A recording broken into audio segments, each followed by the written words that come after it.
দেখো আজকে করব গাটি কচু চিপস। গাটি কচুগুলো পাতলা পাতলা করে কেটে নিয়েছি,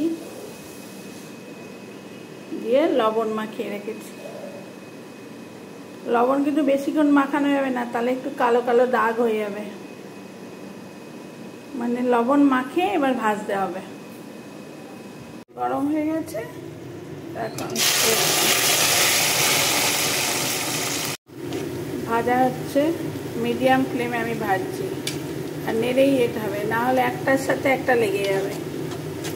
মানে অন্যান্য চিপসের মতন এরকমভাবে নেড়েই যেতে হবে, আর মিডিয়াম ফ্লেমে রাখতে হবে। এটা হাই ফ্লেমে রাখলেই পুড়ে যাবে, মচমচে হবে না।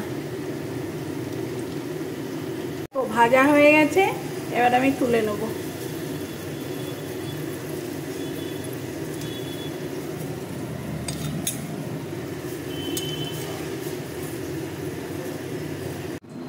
আমার গাটি কচুর চিপস করা কমপ্লিট। তোমরা যদি এই দেখো, দেখে নাও কেমন মচমচে হয়েছে।